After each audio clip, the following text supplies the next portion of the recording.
Hey there, and forgive my strange appearance, but it was my birthday and stuff. Had to get a new haircut and just not too bad. And well, I decided to shave because it's been like a year and I already missed the fucking stubble. But I made the mistake of I tried to go full Bill Duke. And one thing you don't do is you don't go full Bill Duke because let's be honest, that man is a special kind of badass.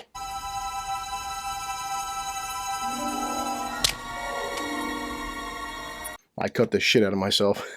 And well, I hope you guys enjoy this. And as always, I kind of am putting a timestamp out there. I'm making this in August 9th of 2022. I'm always saying this because I'm not sure if anybody, based on my subscriber count, I'm almost up to 40. And hey, thank you guys already. But people could see this 6 months from now. They could see this a year from now. God willing, who knows, 2, 3, 4 years from now. The thing is, I want to do these what I'm going to call opinion videos or opinion reviews. What are they? Well, it's basically me just talking about a certain topic that is near and dear to my heart and true to me. But before we get started, as always, let's say Evan Williams Honey. And yeah, this is a special video. And let's see, let's follow this by some Diet Cranberry juice because I've lost some weight, but never enough. And if you want to know what this first video is about, well, I'm going to title it simply Paying It Forward. And I want to give 3 examples why I'm paying it forward, what I expect, out of people, what I expect out of myself, and going forward with my channel, how I'm going to pay it forward. But anyway, hope you guys, I have a new review, or not no review, I'm sorry, a new intro, and as you can tell, I'm speaking like off the fly, off the cuff, and however you want to say this shit. But yeah, my intro is called, well, it's my opinion review. I hope you like it, and I would say sit back. I try being always funny and sarcastic and making you guys laugh. And this is one of the very rare times where I'm going to be super serial. I'm super serial. So yeah, I hope you have a good time. Sit back and get a drink, get some popcorn. Let me just talk about something that means a lot to me and enjoy the intro.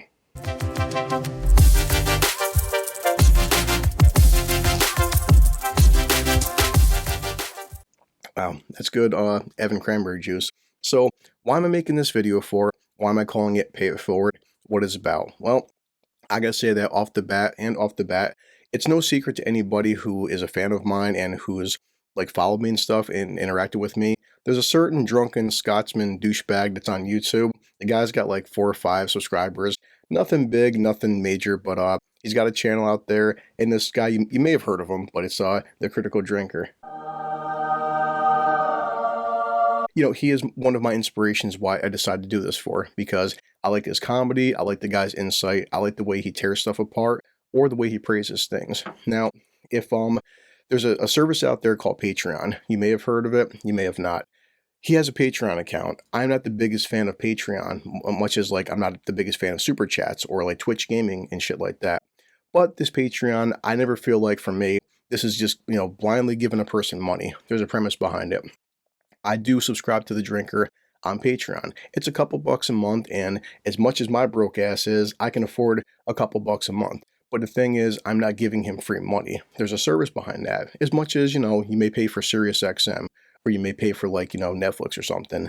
But with The Drinker's Patreon, you get things like he'll do a members only stream where it's just, him and like maybe 40 people watching. And there is something kind of more like connective and stuff and more genuine when you have like just 30 or 40 people you're talking with versus thousands or tens of thousands.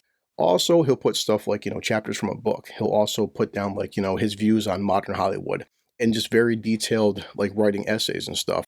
I read all of it. So the point I'm trying to make is that with Patreon, there's a way you can contact the creator. Now, going forward, I'll say this, out of respect and comedy and stuff, I'm never going to share what was said, directly, but just give you guys a basic, brief summary. So when I first launched my channel, I wrote out to this guy. I said, hey, listen, Drinker, name is Chris/loser. I made a channel. You're my main inspiration for doing this for. Just want to say thank you, and maybe one day we could interact or talk or something. And never, ever, ever expected to hear back from this guy because, again, I'm going to share this. If you look at this guy, he's up to 1.3 million fucking subscribers. The guy's busy as hell, to say the least. And I don't know the person personally by any means, but this guy, Will Jordan, seems to be a pretty fucking good dude. Good dude. He's a good dude. Yeah. And, well, lo and behold, I'm at work, as always. My phone goes off. I get a notification on my phone. Hey, listen, Critical Drinker wrote you back. Oh shit. Holy shit. never expected to hear back from this guy. The basic version was, hey, thank you for thanking me. I'm interested on your channel, what you have to like, say and do, and send me a link. And I'm like, oh, wow. Thanks, bro. Thanks, bro. So I sent him the link for my first ever review of Predator. And as I've said, I look back on Predator and nothing about that video I find cringy, I find bad. I took a lot of pride in that, and considering it's my first ever video review, I'm happy. I really am. Mistakes, warts and all, flaws, I'm happy because even over the past couple months, how much better I've gotten, like with editing, with checking out the lighting and stuff, these blankets, and just even with myself, I see myself every single video getting more confident. So I sent him the link and said, listen, again, dude, never expect to hear back from you. Any kind of criticism, and again, coming from the critical drinker, any kind of criticism you may have, I'm going to take seriously.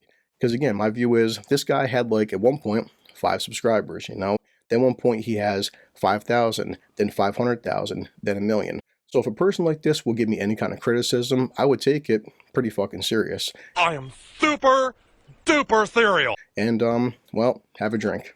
I still have time for a drink. Now, lo and behold, a few more weeks pass by. Out of nowhere, my phone goes off at work again. Guess what? The critical drinker wrote you back. And I'm like, oh shit. Holy shit! To summarize what he said, it was a lot of praise and a lot of compliments, which for me, 2 things. It meant the fucking world to me, and it also motivated me that much more to keep trying, keep getting better, and keep at this shit. He praised, my presentation. He liked what I had to say. And I took it as such a major compliment because if anybody ever checks it out or watched it again, my first video is 25 minutes long. Now, I can't confirm that the guy watched the entirety of it, but I'm assuming that he did. For a person to sit there and watch a stranger's video of 25 minutes, then take time out of his day to write me directly and to pay me compliments, and then he gave me some insight. Again, it wasn't any kind of criticism, it wasn't shitting on me, and truth be told, even if he did shit on me or give me some criticisms, I would have took it seriously and okay, listen, I'm going to improve how I do these different things. He gave me some friendly advice, which meant the fucking world to me, and it's like a nuke went off. And it meant so much because as I follow the guy on Twitter and social media, this guy is promoting a new book deal. He's out in Florida hanging out with like William Shatner and the legend of Nolan North and things like that. This guy's doing super chats and stuff, open bars. The guy's busy as fuck. And I can only imagine how many emails he's being sent all the time in terms of like, read my script or check this out, or how many other people are sending him links for his videos. The fact that this guy would take time out of his fucking day and not only watch my video and then give me some insight and advice and also praising the way I did stuff, well, you know what, dude? If you ever see this drinker, hey, have a drink. Have a drink with me. Now, before I move on to the next step, because as I said, this is step 1 through 3, the last thing I'm talking about in terms of drinker is there's this thing out there on YouTube. If you're not familiar with it, it's called Super Chats. Super Chats is basically you donating $1, $100, whatever you want to give to this person, and they will give you a shout out. They'll read your message and interact with you. I've not always been the biggest fan of this, as much as I don't like donations on Twitch and the like, but I understand sometimes you may want to do it to interact with somebody. I've never did this before, and I broke the rule one time, only because, like I've said before, going forward with this, do I plan on being a fucking millionaire? Not by any means, but eventually, hey, if my sub count gets high enough, if I do get the YouTube partnership program, if I make $5 off this, hey, it's because of guys like The Drinker and Gary from Nerdrotic and Jeremy from Geeks and Gamers and the like. So for me, it was sending a super chat, and these guys were on a panel together as a massive thank you. They read my stuff and wished me luck, and awesome. Simple as that. The premise I'm going through is that in different opinion videos, I'll talk about the entitlement of people like on TikTok and fucking Twitch and Facebook gaming and YouTube gaming and the like. Some of these people are really toxic as fuck, and they're just flat out assholes. I knew it. I'm surrounded by assholes. And they are very, very fucking entitled. They don't appreciate shit. Their fans are stupid that give them money, and they don't fucking care. I can't confirm any kind of stories just by hearsay and things I've heard, but I know there's this one dickhead named fucking Ninja who dyes his hair blue and plays Fortnite. And a friend of mine said, oh, I was watching one stream one time, and just the kind of dirtbag this guy is, where some kid, probably, who knows, because he appeals to children, and 13 or 14 years old, was like, hey, Ninja, here's $10 and stuff, and I wanted, you're a good Fortnite player, and how do you get better? And the guy just looks down and very sarcastically just says, well, kid, press buttons. Because the fucking youth of society. You shut up when I'm talking to you. And it's like, do me a favor and Go fuck yourself. if anybody out there, I don't care if they're 10 or 20 or fucking 50, spends their own fucking money and they ask you for advice and you very sarcastically just say that, you know, press buttons, you can kiss my ass, kid. And I don't like that fucking sense of entitlement. And you see the exact same thing with these Twitch girls, you know? Oh, guys, you're so cute. Oh, guys, you're so important to me. And no, you're not. You're giving some chick $10 so she can wear a low-cut fucking shirt and maybe say your fucking name. And you get this false sense of, oh, she likes me and cares about me. And she doesn't. All you are is a number and just another asshole that put money into her bank account. But I'm not going to go on a rambling rant. The premise is that a person like the drinker, this guy will sit there. If you send this man a super chat, whether it's like $1 or 50 or, you know, whatever the case may be, $3, he will take time out of his day and read every single super chat. I've listened to all of his super chat catch-ups. This guy will sit there on his day off and spend 3.5 hours reading every single super chat. And the premise is, I find this as a person that has like a lot of class and also a person that's paying it forward. He doesn't have to sit there and read every single super chat, but he does, and this is why he has a very loyal and steady fan base. I would wager and argue that, you know what, for that kind of quality of person, I'd rather have a smaller fan base than somebody who has 10,000 people watching me and you ignore 98% of your fucking fans because you're an entitled scumbag. And that's about it in terms of me talking about this guy called the Critical Drinker. The fact that this dude is a quality person where he will interact with people, read super chats, and a person like me, a nobody, a guy with fucking 30 subscribers, just a random stranger on the internet. I will reach out to this man and he reached out back to me. He's not getting paid nothing. I owe him no favors. He owes me nothing. Would take that much time out of his day to give me a thank you. Well, again, it just shows the quality of character of this man called Will Jordan. And Will Jordan, one day, dude, hope I get to talk to you and thank you. Thanks, brother. That's the kind of person that I've always been before YouTube. I am during YouTube and I will be going forward.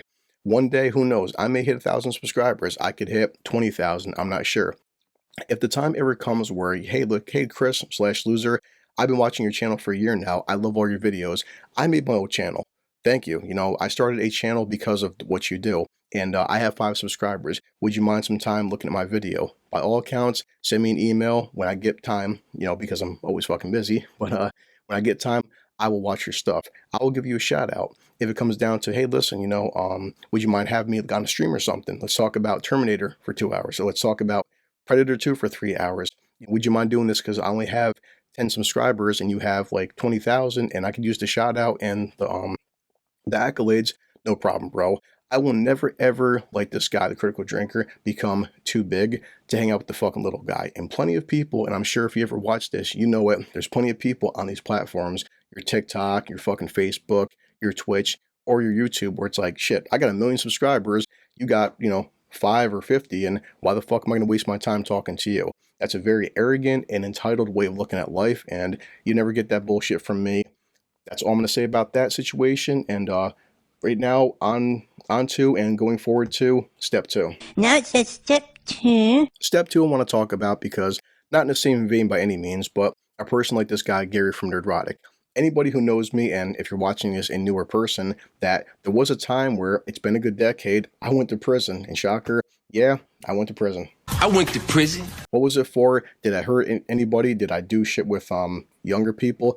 Not by any means. I'm in New York State, and the fact that still, well, our state legalized a certain green, this green substance, this little green plant, you may have heard of it. Marijuana. But there still are people to this day that are in jail and people like me who have done jail time for possession of a certain green plant. I still think it's bullshit. Bullshit. But it is what it is. So yeah, I did actually go to state prison for having a certain green substance on me. It's a long story. I won't get into it, but it's, you know, it's there. And, you know, the past decade being out, it's one of the things where I talk about that I don't brag. I mean, who the fuck would? I'm not a rapper. Sorry. But You're a rapper. I don't brag the fact that I did state prison time, but I also don't shy away from it. And truth be told, if I could do it over again, I actually fucking would. And shocker, I know, but people would say, oh my God, why the hell would you ever talk about that and like say you would do that experience again? By any means, I'm not saying me going to fucking prison, well, first jail, then prison, was like people in the military, but it's a sense of when you do something different, when you do something that put you outside of your comfort zone and your element, you will find out the kind of person you are. In a situation like fucking prison, I was in a dorm. I had 60 fucking strangers. I had the worst of the worst. I'm talking from, well, I don't want to say stuff on YouTube or these platforms, the kind of charges these men would get, but you can imagine. And to say the least, it wasn't a good time. And it definitely tested me as a person, as a man, and just as a human fucking being, like what kind of person that I wanted to be, and life itself. Because you sit there, prison has this stigma, as it should, that, we lock up the worst offenders, we lock up the bad people and stuff. Everyone in fucking prison deserves to be there. I can tell you one thing, it's bullshit, and no, they don't. They do not belong here.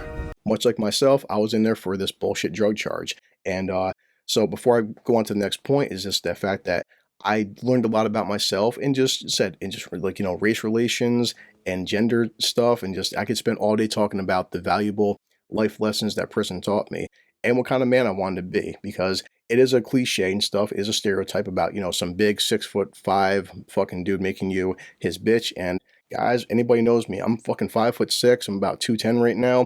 I'm not fucking the biggest dude, I'm not the size of The Rock, but don't for a second, and I mean for a second, think that because you're not the size of The Rock or Jack Reacher that you aren't dangerous. Anybody's capable of doing damage, of taking a life, and hey, like I've always said, I got the Wolverine status. I may not be the biggest fucking dude on the planet, but don't think for a second that I can't handle myself. To quote like Jet Li and the one with Jason Statham, I'm nobody's bitch. I am Eula. I'm nobody's bitch. But every single time, because I've been asked this during job interviews and personal friends, well, why did you do it for? Simple. I have a 15-year-old now. He'll be 16 soon, and fuck, I'm old. Ripley from Alien 3. Fuck, you're old. But why did I do it? Because, simple fact, money. It's all it is. I've never been lazy by any means. I am hardworking. I will work 70 hours a week. I will work 17-hour days. But it came to a point that this was years and years and years ago. I was, working at Arby's, of all places. I was an assistant manager.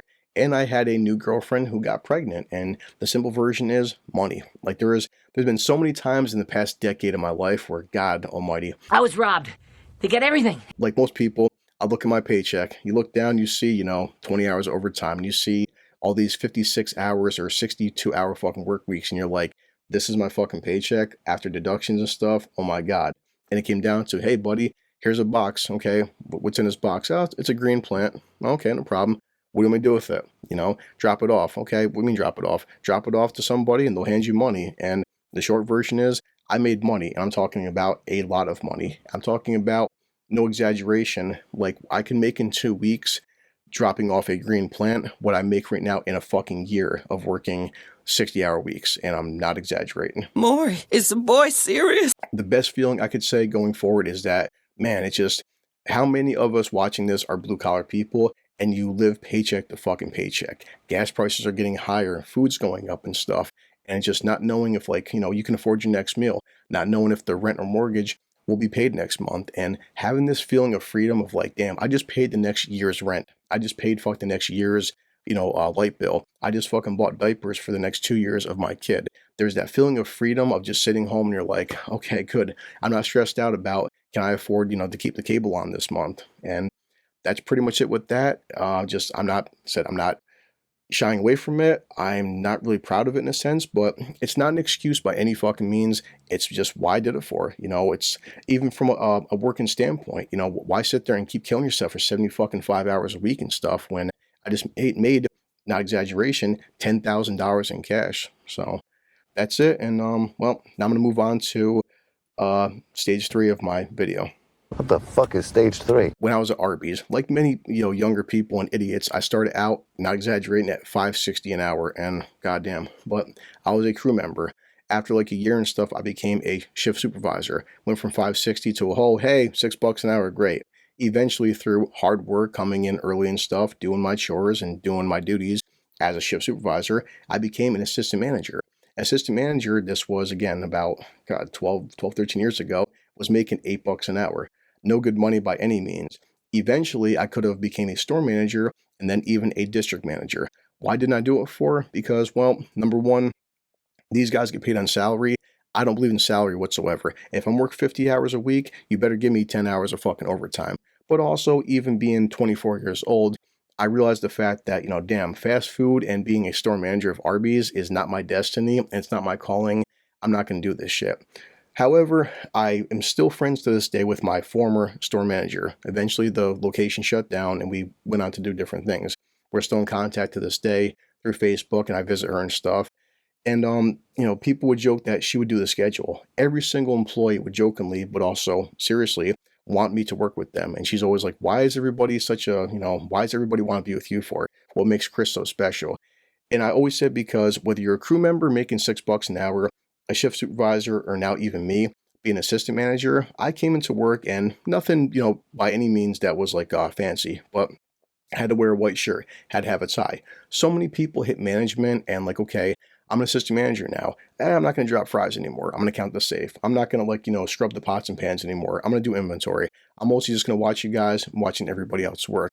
If a crew member had to go on fucking break, hey, listen, Joe or whatever, or Kathy, take a break. I'll watch the front, I'll tell somebody, hey, listen, guys, go on your friggin' break. Go take a smoke break or something, go to the bathroom, whatever the case may be. I will still drop fries. I'll be in the back making sandwiches. When the store would shut down, guess what? The white shirt would come off. I'd have a t-shirt on. The tie would get removed. I would be down there doing dishes. I would clean a grease trap. And I can tell you one thing, if you've never, ever cleaned a grease trap in your life, the closest thing is the smell itself, and the reaction was, let me pull up the fucking clip from Team America.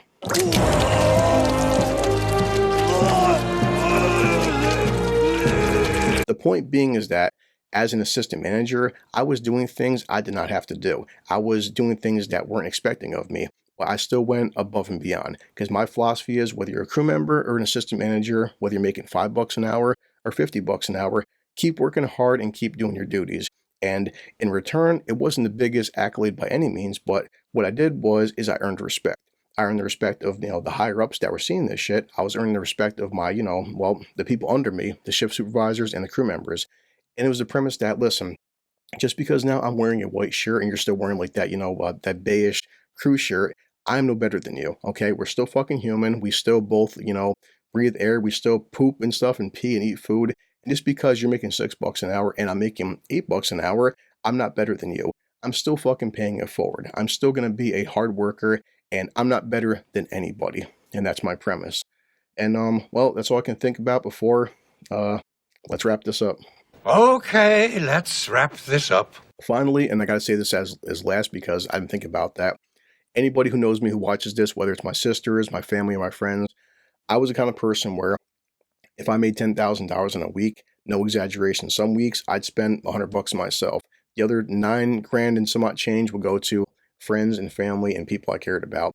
I cannot sit back and knowing that the kind of money that I'm making, if my sister can't pay her rent or something, or my grandmother is, her stove was conking out and stuff and was shit in the bed, and grandma, no, if I made $10,000 this week, grandma's getting a brand new $2,000 stove. My mother's car payments are a couple months behind. No, mom, your car payments now, they're taken care of for the year. In fact, you know what? Next week, I'm paying your car off.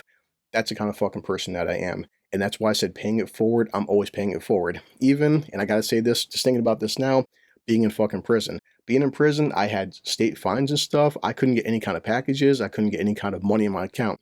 So we had commissary and, a whole $2 every 2 weeks and stuff. And maybe if you're lucky, depending on your job title, you may get $5 for the month.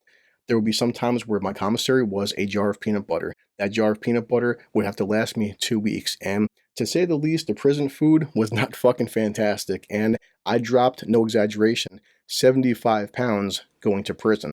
That's how much they were starving us, reducing the fucking portions, and just some of the food was so inedible, you would just go hungry. So I would have many nights where, a plastic spoon and some peanut butter, and that was dinner. And I would just suckle on a friggin' spoon while reading a book. It's gross, it's disgusting, but it is what it is. During different meals, you can get a bread bag and come back with some bread. Every once in a while, another inmate, hey, hey, Chris, hey, buddy, I don't have much on me and stuff. I haven't eaten all day, and do you have anything? And I'm like, you know what, dude? You know what I have? I have 2 pieces of fucking bread. I got a spoon. I got like half a jar of peanut butter. I don't have shit, bro. But you know what? You're more than welcome to it. And it's just things like that. Even when I'm in fucking prison, I wouldn't do this shit as being somebody's fucking bitch. I wasn't doing this stuff as being scared of anybody. I would do it because it's just in my nature. Even in state fucking prison, dealing with guys that are considered the worst of the worst and lowest people, if I, take some jelly packets, brought some jelly packets from mess hall and stuff. I got one jelly packet left, and you know, here's a little jelly packet and some fucking peanut butter, or here's like some butter and some bread. Whatever I have, you're more than welcome to that. And that's another thing, being inside there, I earned respect. Not so much as fear, but respect. And some people were scared of me, but I'd always say that best believe the person I am talking to you right now, much like the military, but not by any fucking means, I recognize talking to people, soldiers, that have been deployed overseas. And they said, when we're overseas, we're not the same fucking person. You can't be. Because if you're dad, if you're husband mode, if you're smiling and stuff, and you're just being your cheerful self, You will die. that's about it, guys. You know, that's all I can think about with this Pay It Forward. As I said, and I'm going to say it one last time, no matter what happens currently with this channel or going fucking forward or in my personal life, I teach this to my kid, hopefully my future grandkids. If you watch this a day from now, if you watch this a year from now, if you watch this 5 years from now, I'm never going to fucking change. He won't ever change. But I've always said, whether it's Gary from Nerdrotic, and I could spend another hour talking about Gary and the kind of person that he is, or the Critical Drinker, these guys seem like they're just, you know, overall good people. They're overall paying it fucking forward. They're overall just trying to do the right thing, but also have a very loyal and humble and dedicated fan base. I hope to be the same way, and just that's it going forward with my channel. So, but as always, guys, I'm going to check my time, and Jesus, I'm just always out of freaking time. I'm finishing some up Evan Williams and cranberry juice. I hope you liked this video. I hope I didn't ramble for too long, and I'm sorry if I was super serial. I'm super serial. This won't happen too often, but there will be times where I'm going to pick a topic that does mean a lot to me and say, listen, this is my opinion. This is how I feel about things. So, yeah, let me finish this. As always, pay it forward. But, well, by now, you know the spiel. This calls for a drink. I'm heading back to work.